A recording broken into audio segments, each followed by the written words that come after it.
오늘은 종려주일입니다. 예수님께서 예루살렘 성에 입성하신 그런 주일이죠.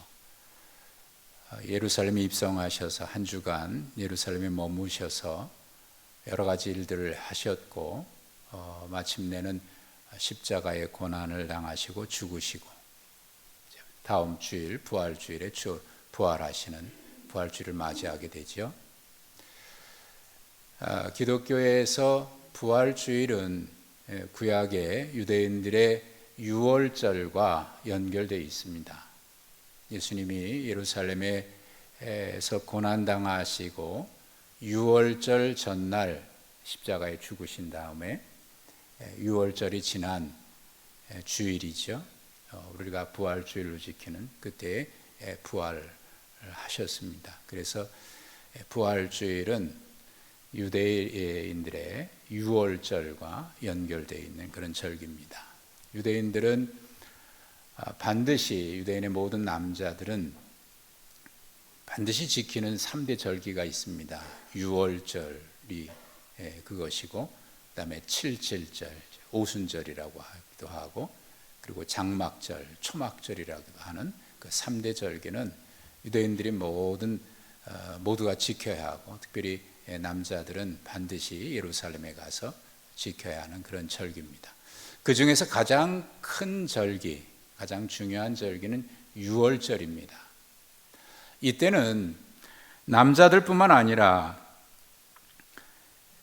지체 부자유자나 근본적으로 참여가 불가능한 사람을 제외하고는 모든 남녀노소 가릴 것 없이 유월절을 지켜야 되고, 만약에 그렇지 않을 경우에는 엄한 벌이 있는 매우 엄격하게 지켰던 절기입니다. 따라서 유월절에는 수많은 사람들이 예루살렘에 몰려들게 되어 있습니다.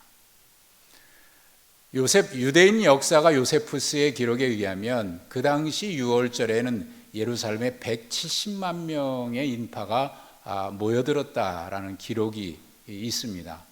그러니까 그 도시, 그 성 안에 그 많은 인구가 모였다고 하면 말 그대로 입추의 여지 없는, 발 디딜 틈 없는 그런 인파가 몰려든 거죠. 그 많은 인파가 예루살렘 성을 향해서 올라갈 때 여리고에서부터 예루살렘까지는 우리가 시편, 지금 우리가 가지고 있는 성경의 121편에서 134편에는 성전으로 올라가는 노래라고 하는 제목이 붙어 있는데, 그 시편을 낭송하면서 찬송하면서 예루살렘을 올라가게 되어 있습니다.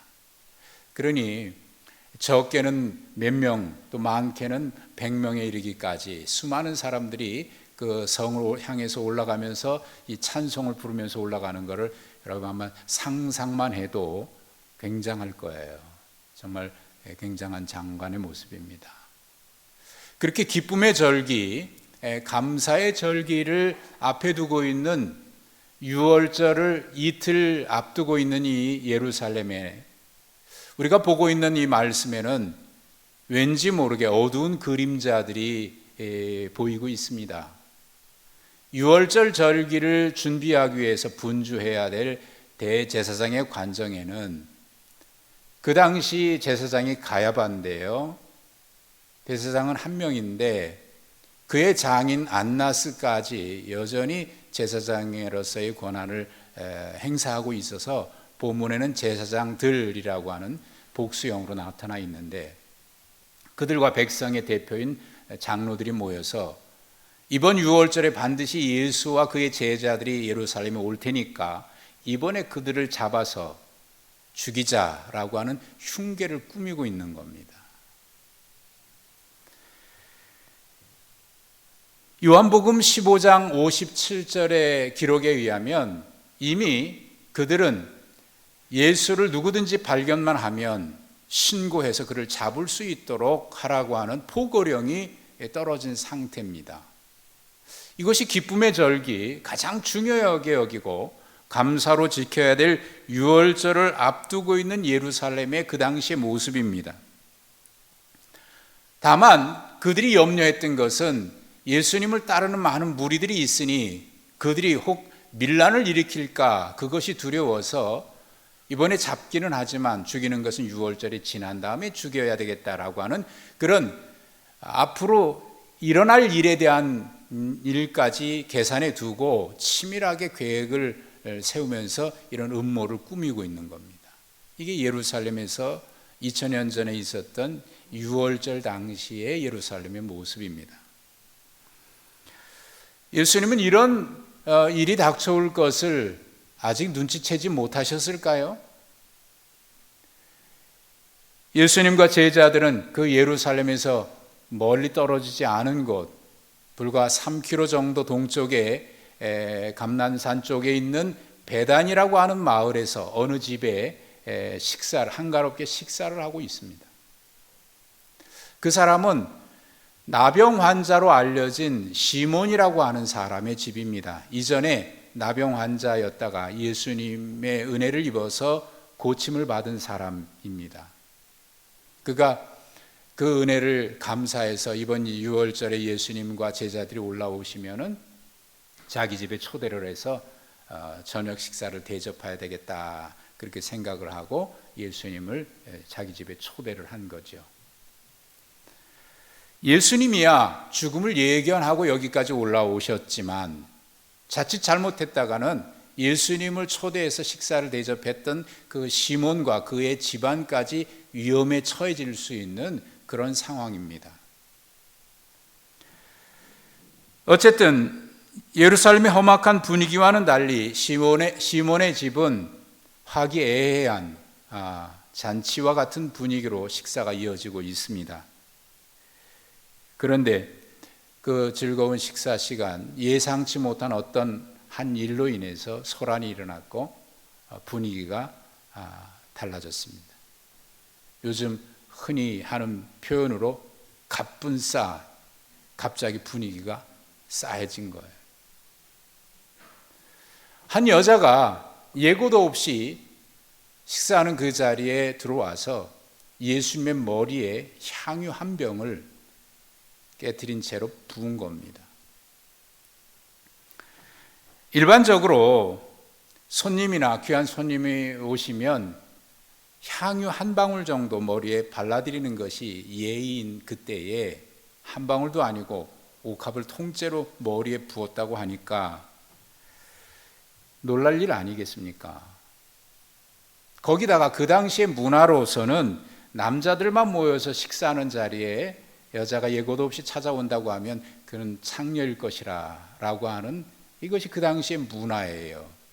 그러고 보면 이 일은 작은 일이 아닙니다. 제자들이 그를 보고 분개하고 야단친 것은 어찌면 당연한 일이겠죠. 그런데 제자들이 분개한 이유는 그 때문만은 아닌 것 같아요. 제자들이 그 여인을 향해서 어찌해서 허비하느냐고 야단치면서 이것을 비싼 값에 팔았다면 가난한 사람들을 많이 도와줄 수 있었을 것이다 라고 책망한 겁니다. 마가복음과 요한복음에는 이 향유가 300데나리온 이상의 가치를 가지고 있는 진품이라고 밝히고 있습니다. 300데나리온이면 어느 정도 가격이 가는지, 이 향유가 얼마의 가치가 있는 진품 향품인지 여러분 아마 예측이 잘 안 될 거예요. 그 당시 건강한 중산층의 건강한 사람이 1년을 꼬박 일해서 모아야 모을 수 있는 돈이 300데나리온입니다. 그래도 별로 이렇게 마음에 와닿지 않죠. 예수님께서 오병이어의 기적을 행하실 때 그 많은 무리들이 모여서 염려하니까 제자들이 너희가 먹을 것을 주라고 말씀하실 때 안드레가 바로 대답을 하기를 뭐라고 했냐면 예수님 여기 있는 사람들 조금씩 줘도 200데나리온 가지고도 안 됩니다. 그때 모인 인원이 성경에는 장정만 5천 명이라고 했으니까 일반적으로 많은 사람들은 2만 명 이상은 충분히 넘을 것이다 라고 추측을 하고 있잖아요. 계산하기 좋게 하십시다. 200데나리온으로 2만 명을 먹을 그것도 조금씩 먹어서 하는데도 모자랐다. 그러면 300데나리온은 몇 명? 답을 알려드려야 됩니까? 그렇게 많은 고가의 진품 향유예요. 그런데 그것도 한순간에 쏟아부었으니 제자들이 허비한다고 말하는 것도 틀린 말은 아니지 않겠어요? 제자들은 이렇게 여인이 한 일을 책망할 때 아마 예수님도 그 말에 동조해서 거들어 줄 거라고 기대를 했을지 모르겠습니다. 왜냐하면 예수님은 늘 말씀하시기를 가난한 자, 소외된 자, 과부와 어린아이들을 영접하라고 말씀을 하셨고 또 그들을 돌보셨거든요. 그런데 웬일인지 오늘은 제자들의 말을 동조하지도 아니하시고 오히려 왜 이 여자를 괴롭게 하느냐, 그가 내게 좋은 일 하였다라고 그 여인을 두둔하십니다.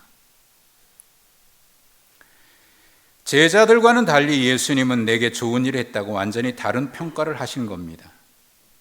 어찌됐든 향유를 머리에 부었다고, 한순간에 부었다고 하는 것은 일반적인 행동이라고 보기는 어렵습니다. 그렇다면 이 여자가 이렇게 행동하는 것은 어떤 특별한 이유가 있거나 어떤 의도가 있었다고 밖에는 해석할 수가 없어요. 그러나 마태는 그 여인이 왜 그렇게 했는지에 대한 설명을 하지 않습니다. 다만 예수님께서 한마디 하셨을 뿐입니다. 그가 내 장례를 준비하였느니라. 오늘 말씀은요, 2절에 이 때를 분명히 기록하고 있습니다. 유월절을 이틀 앞두고 있는 때라고요. 그리고 인자가 십자가에 못 박히기 위해서 8일이라고 하는 예수님의 말씀을 덧붙여 놓았습니다. 예수님은 아버지 하나님의 뜻을 이룰 때를 이번 유월절로 잡으셨습니다. 그리고 그 때를 맞추기 위해서 여리고에서부터 예루살렘까지 잠시도 쉬지 않고 올라오셨습니다. 세상 죄를 지고 가는 하나님의 어린 양, 유월절 어린 양으로 십자가를 향해서 걸어가시는 주님, 제자들은 그 주님의 힘들고 외로운 길을, 그 길을 걷고 있는 예수님의 마음을 단 한순간도 헤아려 보지 못했습니다. 그렇게 몇 차례씩 못 박혀 죽는다고 말씀하셨음에도 불구하고 제자들은 주님이 당하실 고난과 그의 죽으심에는 눈꼽만큼도 관심이 없습니다. 그들의 관심은 예루살렘에서 올라가서 차지하게 될 우리의 자리는 무엇인가, 거기에만 관심이 있을 뿐입니다. 그렇다고 하면 2절에 예수님께서 인자가 십자가에 못 박히기 위해서 8일이라고 주님 하신 말씀은, 이게 마태복음에는 네 번째 주님이 하신 말씀인데, 이 네 번째 주님이 하신 말씀은 누구도 귀 기울여 듣지를 않는 것 같습니다. 오히려 아무도 관심 두지 않는 그 상황에서 예수님 혼잣말로, 독백하듯이 말이죠, 혼잣말로 그저 하는 말처럼 들립니다. 이 공허한 예수님의 독백 같은 이 말씀, 이것이 예루살렘 그 수많은 인파가 몰려있고 거기서 제사장, 대제사장과 백성의 대표들은 예수를 어떻게 죽일까 하는 그런 흉계를 꾸미고 있고, 그 흉계에 마치 메아리로 맞받아치듯이 예수님과 함께 여기까지 왔던 제자 12명 중에 하나인 가룟 유다가 맞장구를 치고 내가 넘겨줄 테니 얼마를 주겠느냐, 은 30 주겠다. 은 30은요 그 당시에 종들을 넘길 때 받는 아주 작은,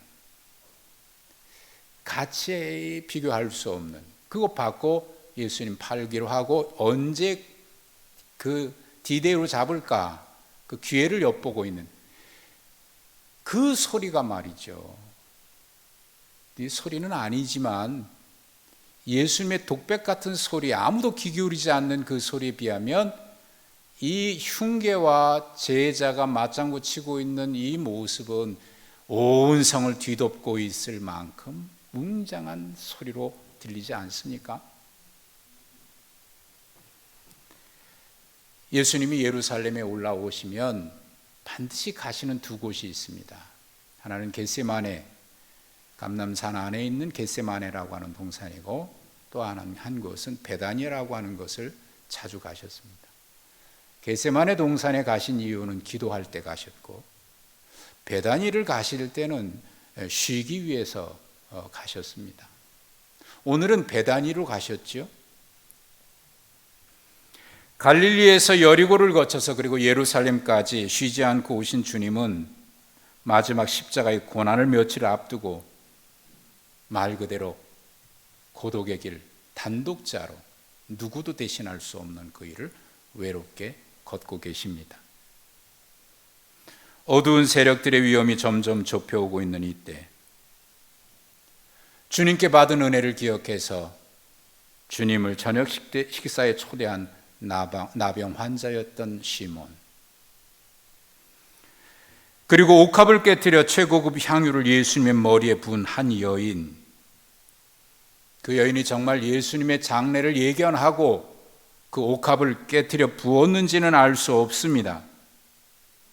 그러나 외롭고 힘든 주님의 마음을 위로해 주는 따뜻한 사랑으로 주님은 그 여인이 행한 일을 받아주셨습니다. 하나님의 아들이신 그분이 온전한 한 인간으로 아버지의 뜻을 따라 누구도 대신할 수 없는 마지막 십자가의 길을 외롭게 걸으신 주님, 그때 주님의 마음을 흡족하게 해드린 사람이 바로 이 여인이었습니다. 그런데 제자들은 그 여인을 향해서 분개하면서 왜 쓸데없이 이걸 허비하느냐고, 낭비하느냐고 분개합니다. 허비한다, 쓸모없는 일에, 쓸데없는 일에, 그래서 낭비했다는 말이죠. 주님은 그 여인이 행한 일을 내게 좋은 일을 행했다, 그렇게 말씀하셨습니다. 좋다라고 하는 이 표현이 성경에는 두 가지 단어로 흔히 쓰이게 되는데, 하나는 아가도스라고 하는 단어로 쓰일 때가 있습니다.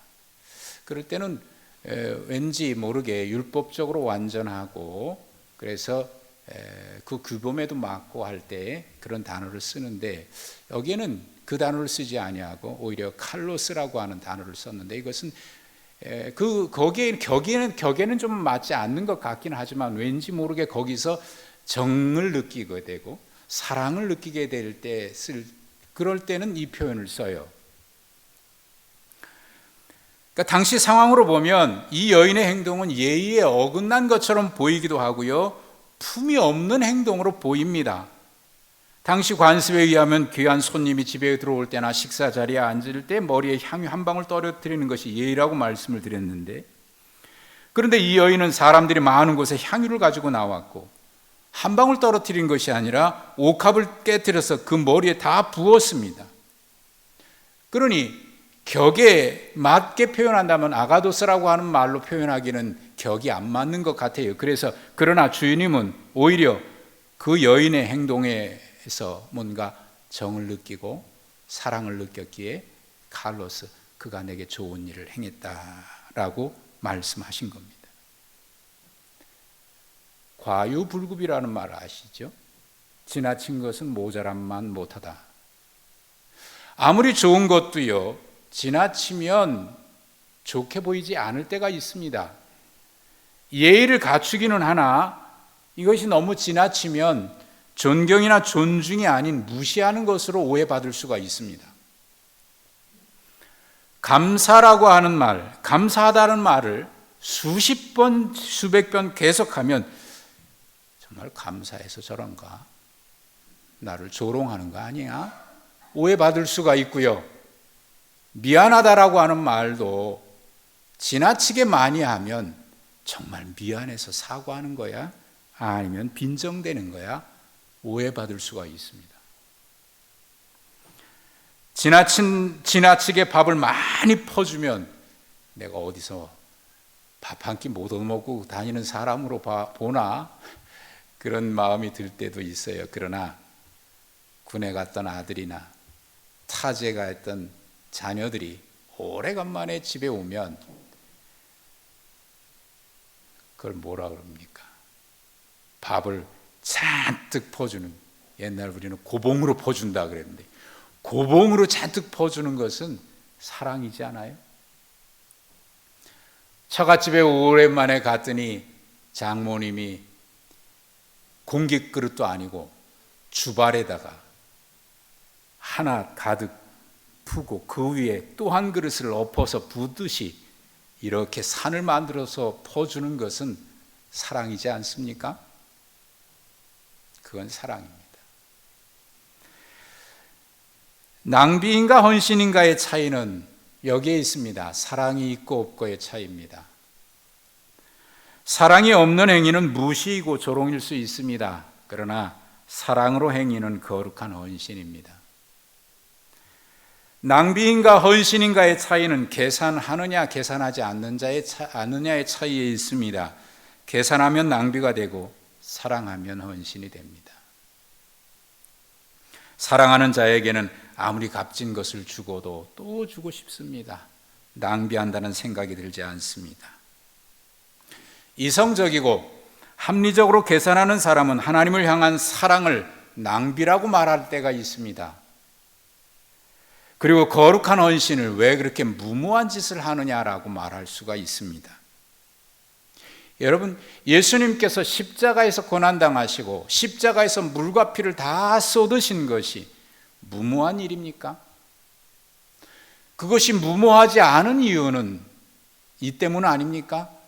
하나님께서 우리를 이처럼 사랑하셨기 때문 아닙니까? 그래서 예수님이 십자가에서 그렇게 죽으신 것이 무모한 희생이 아니고 무모한 죽음이 아닌 하나님의 사랑인 이유가 거기에 있습니다. 예수님은 향유를 붓는 그 행위가 단순히 어떤 계산으로 그걸 낭비하느냐 소비적 차원으로 보시지 않고 그 이상 그 너머의 다른 차원으로 보셨습니다. 예수님이 보신 이 여인의 행동은, 예수님이 보신 다른 차원의 이 여인의 행동은 예수님께서 말씀하신 것 가운데 세 가지로 정리가 될 수 있는데, 첫째는 항상 할 수 있는 것이냐 아니면 특별한 때에 할 수 있는 것이냐 차이입니다. 가난한 자들에게는 너희가 항상 할 수 있지만 나는 너희와 항상 함께 있지 않는다. 단 한 번밖에 없는 기회를 위해서 항상 할 수 있는 일을 포기하는 것, 그 여인이 이 예수님께 부은 것이 거룩한 낭비가 아닌 이유입니다. 오히려 거룩한 낭비일 수 있는 이유죠. 이 여인은 적절한 때 적절한 선택을 했습니다. 기회가 항상 오는 것이 있고 항상 오지 않는 것이 있을 수 있습니다. 사람들은 여인을 책망했지만 예수님은 여인을 칭찬하셨습니다. 그리고 이 여인은 내게 좋은 일을 행했다라고 주님 인정하셨습니다. 두 번째, 이 여인의 행동이 소비적 차원이 넘는 다른 차원의 행위인 것을 말씀하신 것은 그녀는 예수님의 장례를 위해 온 힘을 다해 섬긴 것이라고 주님 표현하셨습니다. 이 여인의 행동을 예수님의 장례와 연결시켜서 생각하거나 말한 사람은 아무도 없었습니다. 오직 주님만이 그렇게 보셨습니다. 이 여인 자체도 예수님이 곧 죽으실 것을 준비해서 장례를 위해서 이 향유를 부었다고 볼 수 없습니다. 저는 이렇게 봐요. 그 여인은 그걸 모른 채 했다고 저는 생각을 해요. 단지 사랑의 마음으로 향유를 부은 것뿐입니다. 그리고 그 사랑 행위가 앞으로 있을 그분의 장례를 준비한 것이 되었을 뿐입니다. 사랑은 언제나 그가 한 것 이상의 결과를 가져옵니다. 이 여인의 사랑으로 부은 향유는 예언적인 행위가 되었습니다. 그 당시의 풍습에는 시체를 먼저 씻고 그 위에 기름을 바르지요. 그리고 기름병을 깨뜨려서 그 시체 위에 놓아 무덤에 넣어둡니다. 주님은 지금 죽음을 앞두고 계십니다. 그러므로 예수님은 이 여인의 행위를 자신의 장례를 준비해 주신 것으로 받으셨습니다. 예수님은 곧 죽어 무덤에 묻히실 것이고 이 여인은 죽은 사람이 행하는 마지막 의식을 행한 셈이 된 거지요. 예수님은 이 여인이 향유를 부은 것으로 인해서 이것을 준비한 것이라고 말씀을 하셨습니다. 가장 고독한 길을 걸어가는 그분에게 이 여인의 행위는 인간이 할 수 있는 가장 따뜻하고 그리고 마지막으로 할 수 있는 사랑이었습니다. 그래서 이 여인의 행위는 거룩한 낭비였고 복음에 대한 헌신이었으며 기름 부음 그것입니다. 세 번째 주님이 보셨던 것은 이겁니다. 예수님은 온 천하에 어디서든지 이 복음, 예수 그리스도의 복음이 전해지는 곳에서는 이 여인이 행한 일도 잊혀지지 않고 영원토록 기억될 것이다. 영원토록 기억될 것이라고 제가 말씀드린 이유는 예수님께서 온 천하는 다 없어질지언정 복음은, 말씀은, 하나님의 말씀은 결코 없어지지 아니하리라는 말씀을 하셨기 때문입니다. 그렇다고 보면 주님이 말씀하신 이 복음은 땅끝까지 전해질 것이니 이 여인이 그것과 함께 기억될 것이라고 하셨으니까 영원토록 기억된다는 말씀이죠. 요한복음 12장 3절에 의하면 이 여인의 헌신을 두고 사도 요한은 이렇게 표현을 했습니다. 향유 냄새가 집안에 가득했다.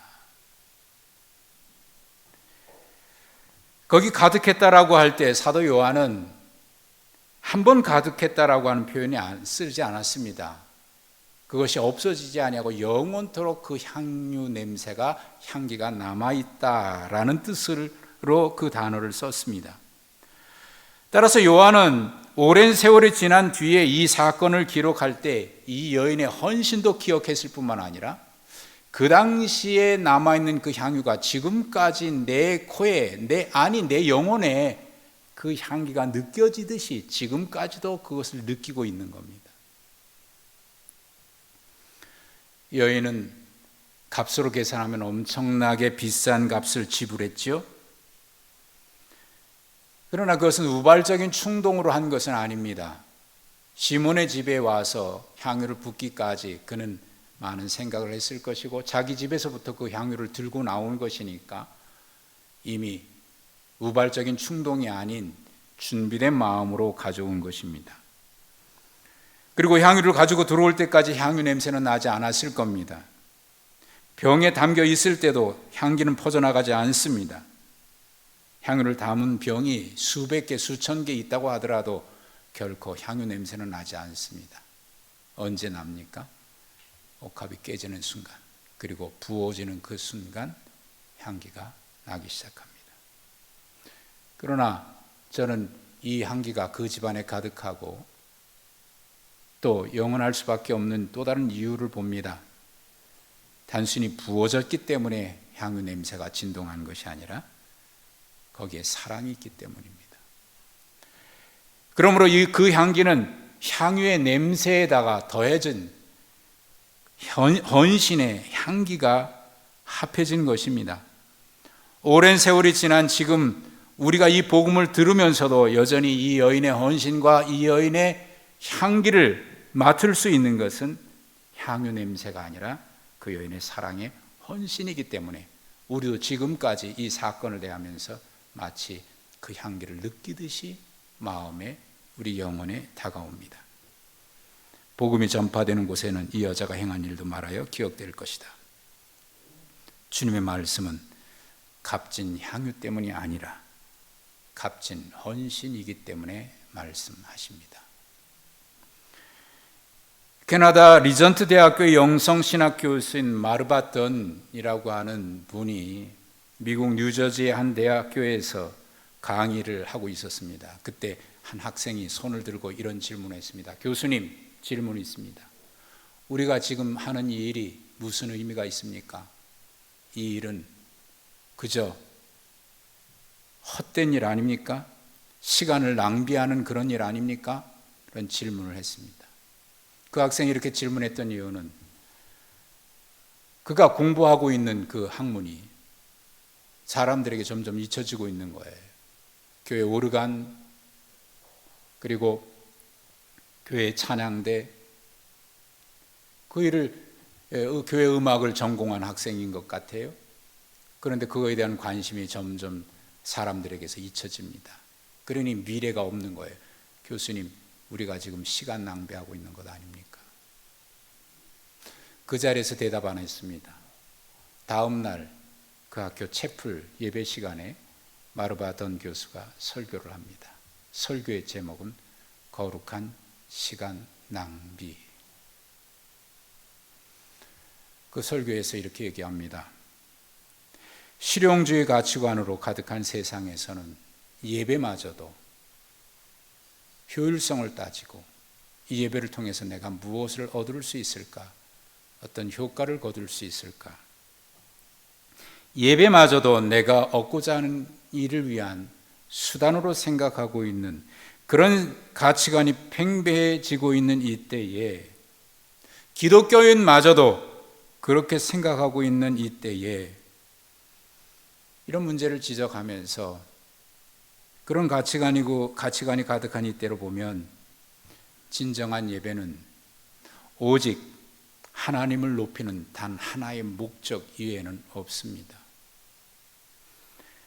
그런 의미에서 보면 우리가 하나님 앞에 드리는 이 예배는, 질문했던 학생 예를 인용을 하면서 시간 낭비 아닙니까? 그걸 이렇게 얘기했습니다. 거룩한 시간 낭비입니다. 때때로 우리는 너무 이성적이고 합리적이며 계산적입니다. 그런 우리의 습관화된 우리의 사고가 하나님을 향해서 마땅히 해야 될 헌신을 가로막고, 때때로 그 헌신을 무모한 행동이라고까지 격하시킵니다. 더 효율적이고 더 효과적이라는 계산된 행동과 생각은 이런 거룩한 헌신을 가로막습니다. 여러분, 우리가 주님께 드리는 우리의 삶을 세상적인 가치 기준에 의해서, 자본주의 가치 기준에 의해서 그렇게 비교할 수 있고 그렇게 평가할 수 있는 것입니까? 지금 우리가 이 자리에 있는 것을 그렇게 평가할 수 있는 것입니까? 사탄은 우리의 마음속에 이렇게 속삭입니다. 야, 합리적으로 생각해봐. 가치로 생각해봐. 그 생각이 우리 마음속에 자리를 잡고 싹을 틔우기 시작하면 주님의 은혜 앞에 감사해서 거룩한 헌신하려고 했던 이 마음 찬물 붓듯이 싹 사그라들고 맙니다. 그리고 우리의 마음속에는 하나님 앞에 온전히 드리지 못하도록 계속해서 이런저런 이유 인해서 하지 않고 유보하고 미루게 됩니다. 그런 마음이 들면 우리가 마땅히 주님 앞에 깨어야 될 옥합을 깨지 못합니다. 하나님께 드려야 한다는 거 알면서도, 하나님 앞에 예배 드려야 한다는 거 알면서도, 하나님의 말씀 앞에 헌신하고 순종해야 된다는 거 알면서도 지금은 아니라고 유보하고요, 이런저런 이유 때문에 안 된다고 스스로 제한하게 됩니다. 따라서 옥합을 깨는 일은 없어집니다. 그러나 사랑을 아는 사람은 이 모든 덫을 벗어 던지고 주님, 내가 지금 하겠나이다, 주님 앞에 결단하게 됩니다. 그러고 보면 우리 각자에게는 이 여인이 깨뜨렸던 것, 그런 가치와 같은 무엇으로도 비교할 수 없고 평가할 수도 없는 그런 고귀한 가치를 하나님께로부터 받은 옥합, 향유가 우리 옥합이라고 하는 우리 안에 담겨져 있습니다.